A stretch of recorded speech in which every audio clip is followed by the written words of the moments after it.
अगर आप मेरे सामने देखेंगे तो इस वक्त नाज़रीन किराम पुलिस की एक भारी नफरी अलीमा आपा के पास चलती आ रही है और इस वक्त आप जरा जूम करें भाई और दिखाइएगा सहाफ़ी जो हैं उनके बीच में ही है। तैयब बलोच साहब वो पुलिस की जो बिल्कुल एक गैदरिंग उसके चलते हुए आ रहे हैं। ये इस वक्त आप हालात देखें कि इतनी पुलिस सिर्फ एक सहाफ़ी को प्रोटेक्ट करने के लिए आ रही है। पंजाब पुलिस को बिल्कुल साथ लेके आ रहा है। ये इस वक्त है पंजाब पुलिस यहाँ पर मौजूद है इस वक्त सामने।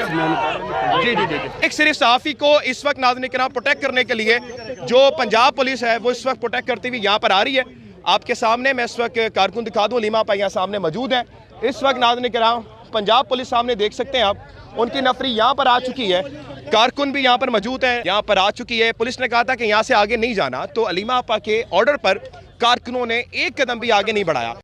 नमाज पढ़ते हुए जो कारकुन थे नाज़रीन किराम उनका मुसल्ला हटा दिया गया है। नमाज पढ़ते हुए कारकुनों को उसको हटाया गया। जाने दे। इस वक्त नमाज पढ़ते हुए कारकुनों को नाज़रीन किराम इस वक्त उनका मुसल्ला उठा दिया गया।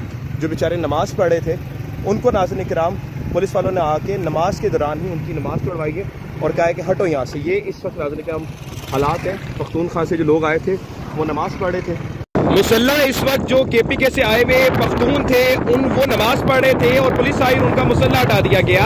ये मनाजिर देख सकते हैं, ये पाकिस्तान के, ये जम्मू कश्मीर नहीं, ये हिंदुस्तान नहीं, ये पाकिस्तान है जहाँ पर नमाज पढ़ते हुए नमाजियों के साथ इस तरह का सलूक बर्पा हो रहा है कि वो नमाज पढ़ रहे थे और नमाज के दौरान ही उनका मुसल्ला जो है उठा के पंजाब पुलिस ने मारा और कहा कि आप चले जाएं यहाँ से, उठे यहाँ से।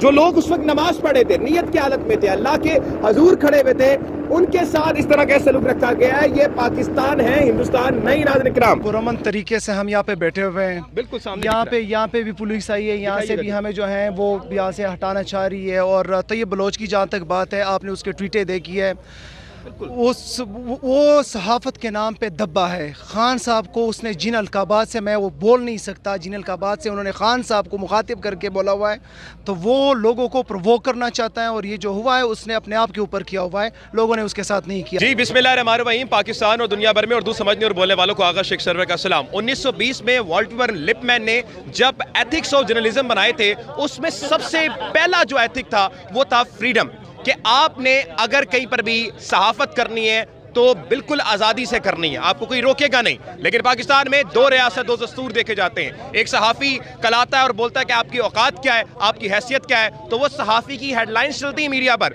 लेकिन आज नाज़रीन किराम मेरे सामने कुछ 3 सहाफ़ी मौजूद हैं। हसनैन रफ़ीक, नया पाकिस्तान, उस्मान चौधरी, जिन्होंने मरियम नवाज से लेकर अब तक हर किसी की कवरेज की, दोनों साइड रखी हैं। फिर हमारे साथ मुख्तार साहब, ये सहाफ़ी डिजिटल मीडिया के यहाँ पर मौजूद हैं। और आज इनके साथ क्या हुआ है, इनके माइक छीने गए। इनके माइक छीनने के बाद जो मेन स्ट्रीम मीडिया थी वो भी निशानदेही करी थी, ये भी डिजिटल मीडिया के, ये भी डिजिटल मीडिया क्या है। इनके मोबाइल छीने गए, इनको डंडे मारे गए, इनको डंडे मार के मुक्के घूंसे मारे गए, इनके मोबाइल तोड़े गए। ये आज जो रवैया रखा गया है, आज इनके पास बात करेंगे। लेकिन ये समझने वाली बात है कि जो जर्नलिज्म एथिक्स हमें पढ़ाते हैं, हामिद मीर साहब ये बता रहे थे वॉल्टर लिपमैन ने ये एथिक्स लिखे, हमें एथिक्स का ख्याल रखना चाहिए। तो सर एथिक्स ये भी है कि जब कोई काम करता है तो उसको आप आज़ादी से काम करने देते हैं, जब तक वो इश्तिहाल नहीं फैलाता। तो ये तो सिर्फ वीडियो बना रहे थे। सर कैसे आप इश्तिहाल फैला रहे थे कि आपको इतनी तशद्दुद का निशाना बनाया गया है, ये ज़रा बताइएगा। नहीं, इश्तिहाल का फैलाना, अभी हम पहुँचे थे क्योंकि हम तो गुज़िश्ता 2 साल से अडयाला आते हैं। इससे पहले अटक जेल जब भान साहब थे तब भी जाते थे। तो वहाँ जाके क्या होता है, अलीमा ने कोई टॉक करनी है, वो रिकॉर्ड करनी है तो आगे अपलोड कर देनी है। लेकिन आपको पता है कि सिर्फ एक ऐसे इंसान को तहफ़्फ़ुज़ देने के लिए जो एक पेड इंसान है, उन्होंने हम पे ये उन्होंने तशद्दुद किया, हमारे मोबाइल छीने और इस तरह लपके। मैं सबसे पहले मज़म्मत करता हूँ जो उस्मान पे हमला किया गया। देखिए, उस्मान कहा कि मैंने मोबाइल नहीं देना।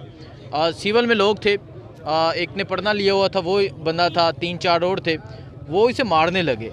फिर मैं आगे हो गया, मैंने कहा उस्मान पीछे हो जाओ, ये तो इंसान ही नहीं है जो आपको मार रहे हैं। तो फिर उन्होंने मेरे मोबाइल भी छीन लिया, उस्मान का भी, और हमसे पहले मुख्तार का। सबसे पहले मुख्तार ने, हालांकि हमें इन्फॉर्म किया कि यार इधर भी मुख्तार ने इन्फॉर्म किया था जो मैं नहीं आया कि इधर मोबाइल छीन रहे हैं। तो मैंने कहा शायद हो सकता है कि मुख्तार की उठा के नहीं वे क्या हो, चलो हम जाके कवरेज करते हैं जैसे नॉर्मल करते हैं।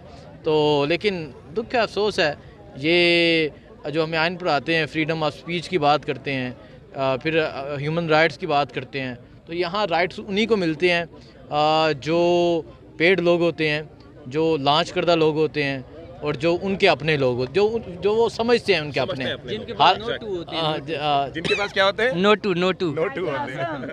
हाँ, नहीं उनके पास नहीं होते, उनको मिलते हैं, उनको मिलते ठीक है, वो उनकी उतनी औकात ही नहीं है। तो खैर उस्मान साहब से आप बात करें, उस्मान साहब के साथ आपको हमने देखा है कि मरीम नवाज़ भी जब अपने वालिद साहब से मिलने के लिए अडयाला में आती थी, आप तब भी यहाँ पर ऐसे ही मौजूद होते थे, तो लेकिन ऐसा आपके साथ अमल उस वक्त हुआ, इमरान खान के दौर में हुआ, आज क्या इस चीज़ को समझते हैं आप, क्योंकि आप डिजिटल मीडिया में काफ़ी अरसे से इस वक्त मौजूद हैं? प्लीज़ भाई।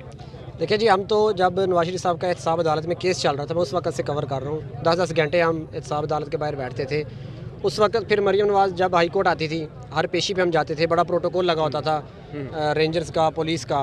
उस गेट से मरीम नवाज़ आती थी जिस गेट से जजेस भी नहीं गुजर सकते, वो पुलिस ने हमेशा बंद रखा होता है। एक बार अतर मिनल्ला के पास एक बुज़ुर्ग वकील आ गए, उन्होंने कहा जी मैं चल नहीं सकता, तो ये गेट आपके कमरा अदालत के पास है, तो मुझे यहाँ से गुजरने दें। तो उसने कहा जी मैं ये गेट नहीं खुलवा सकता, लेकिन मरीम नवाज़ के लिए वो गेट खुलता था। मरीम नवाज़ से हम क्वेश्चन भी करते थे, सारा कुछ था, लेकिन आज हम यहाँ पे कर रहे हैं, वही काम कर रहे हैं जो नून लीग के दौर में करते थे। लेकिन आज बड़ी हैरानगी हुई कि मैंने उनको कहा भी कि मैं जर्नलिस्ट हूँ और कार्ड भी दिखाया, लेकिन वो जो सिविल कपड़ों में थे, मैंने उनकी शक्लें तो मैंने उनकी देखी हुई हैं, उनको तो मैं घर तक छोड़ के आऊँगा इंशाल्लाह। तो वो बड़े शाह से ज़्यादा शाह के वफादार जो होते हैं वो बन रहे थे। तो इनकी औकात तो कोई नहीं होती, मुझे पता है इनकी जो औकात होती है। इनको मैं इंशाल्लाह, मैं देखे मैं कोई वर्कर नहीं हूँ, अल्लाह का शुक्र है अगर मैं फील्ड में आता हूँ तो मैं सब कुछ सोच के आता हूँ कि मैंने फील्ड में जाना है, मेरे साथ ये भी हो सकता है, तो उनको मैं मिल लूँगा। लेकिन उन्होंने जनाब मोबाइल छीने और धक्के मारे। तो फिर जब मैंने उसको बाद में मैंने कहा तूने गलत किया, तो वो अपनी तरफ से कह रहा था जी मैंने नहीं किया। अच्छा, हाँ, वो उसको समझ आ गई थी कि ये बंदा मेरे पीछे पड़ेगा। उसने कहा जी मैंने नहीं किया। मैंने कहा किया तू नहीं है, तू ही था, या फिर मुझे बता। तो वो फिर कभी पढ़ना चेंज कर रहा था, कभी कुछ कर रहा था, अपना हुलिया चेंज करने की कोशिश कर रहा था। तो उन्होंने ये हरकत की। आज हैरानगी की बात ये हुई कि जो SHO है एजाज़, उसने पूछा साफ़ी से, उसको मैंने भी पहली बार देखा है, वो कोई नूर चैनल है उसका, कोई साफ़ी है, कोई नूर चैनल आता भी नहीं है। उससे पूछा जी इसको आप जानते हो? उसने कहा जी मैं नहीं जानता। तो मैं भी उसे नहीं जानता था, जानता तो मैं भी उसे नहीं था, ठीक है, मैं पिछले 7 साल से फील्ड में हूँ, वो मुझे नहीं जानता था, मैं उसे नहीं जानता था। मैं थोड़ा हाईलाइट कर दूं, आप कह रहे हैं कोई नूर के सहाफ़ी से एजाज साहब ने पूछा कि आप इसे जानते हैं, जब एजाज साहब को नहीं अकल कि आप तो 2 साल से देख रहे हैं एजाज साहब। उसने पूछा कि आप इसको जानते हैं? उसने कहा जी नहीं जानता। तो उसने मेरे से उसने कहा जी इसको मोबाइल ले। मतलब एक बंदे की डायरेक्शन पे एक SHO अगर अमल करेगा तो बड़े अफसोस की बात है। एजाज साहब से भी मिलूंगा, CCPO हमदानी साहब से भी मिलूंगा कल, कि भाई ये जो हुआ है इसकी तहकीक की जाए और आइंदा ना हो। पहले भी हमारे साथ हुआ था, उन्होंने कहा था कि यहाँ से आप पीछे चले जाएँ, हम नहीं गए थे, हमने रजिस्ट किया था, हमें घंटा उन्होंने कैदी वैन में बिठा के रखा था। लेकिन उसके बाद हुआ ये था कि हमदानी साहब ने एक बंदे को मुअत्तल किया था और हमें उस जगह से फिर दोबारा किसी ने रोका नहीं। आज इन्होंने होता ना कि एक वो जब ये होते हैं ना, हम पंजाबी कहते हैं पुवे चढ़ना, तो वो चढ़े हुए थे ये पुलिस वाले आज ना। तो वो उस गहमा गहमी में उन्होंने हरकत तो कर दिया, लेकिन ये हरकत इनको इंशाल्लाह महंगी पड़ेगी। बिल्कुल ठीक है। नाज़रीन किराम, ये आप देख सकते हैं मुख्तार हमारे साथ मौजूद है। मुख्तार थोड़ा सा इस तरफ आइएगा और मुझे बताएं कि आपके साथ क्या हुआ, हालात कैसे थे, आपके साथ क्या कर रहे थे? मैं पहले मुख्तार की हंस रहा है, देखिए ये हौसले की बात होती है, बिल्कुल ये हिम्मत की बात होती है कि इंसान इनका इतना जुल्म बर्दाश्त करके ना एक मुस्कुराहट कर ले और इन्हें मार दे दे। ये दिखाएं जी, ये दिखाएं, ये नाउन लगा हुआ है, ये मुख्तार को नाउन मारा गया है। और ये पता नहीं क्या वैसी इंसान है, ये यकीन करें, वैसी इंसान ने मारा है नाखून। बिल्कुल सही है। हम लोग ना पहले सबसे पहुँचे हैं ना यहाँ पे, जैसे हम पहुँचे हैं वैसे नॉर्मल, जैसे हम अपने साफी दोस्तों के साथ खड़े हो जाते हैं, मेन स्ट्रीम वाले को उनके साथ खड़े थे, तो वो आए हैं, उन्होंने कहा भाई आपका ताल्लुक किससे है? नाज़रीन किराम, पुलिस इस वक्त आ चुकी है, आप सामने देख रहे हैं कि इस वक्त आप सामने देख सकते हैं कि पुलिस चलती चली आ रही है। अगर आप मेरे सामने देखेंगे तो इस वक्त नाज़रीन किराम पुलिस की एक भारी नफरी हलीमा आपा के पास चलती आ रही है और इस वक्त आप ज़रा जूम करें भाई और दिखाइएगा सहाफ़ी जो हैं उनके बीच में ही है।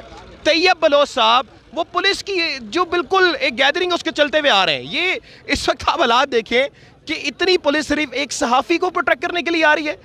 ये आप हालात देख सकते हैं नाज़रीन किराम, सहाफ़ी इस वक्त किस तरह से नाज़रीन किराम प्रोटेक्शन ले रहे हैं। ये नाज़रीन किराम हालात है। हम जरा आगे चलेंगे हलीमा आपा की तरफ। ये इस वक्त पुलिस नाज़रीन किराम चलती चली आ रही है, एक सिर्फ सहाफ़ी को इस वक्त नाज़रीन किराम प्रोटेक्ट करने के लिए जो पंजाब पुलिस है वो इस वक्त प्रोटेक्ट करती हुई यहाँ पर आ रही है। आपके सामने मैं इस वक्त कारकुन दिखा दूँ, हलीमा आपा यहाँ सामने मौजूद है। इस वक्त नाज़रीन किराम पंजाब पुलिस सामने देख सकते हैं आप, उनकी नफरी यहाँ पर आ चुकी है, कारकुन भी यहाँ पर मौजूद है। इस वक्त आप सामने देख सकते हैं कि मौजूदा वक्त में जो पुलिस है वो नाज़रीन किराम इस वक्त यहाँ पर आ चुकी है। पुलिस ने कहा था कि यहाँ से आगे नहीं जाना, तो हलीमा आपा के ऑर्डर पर कारकुनों ने एक कदम भी आगे नहीं बढ़ाया।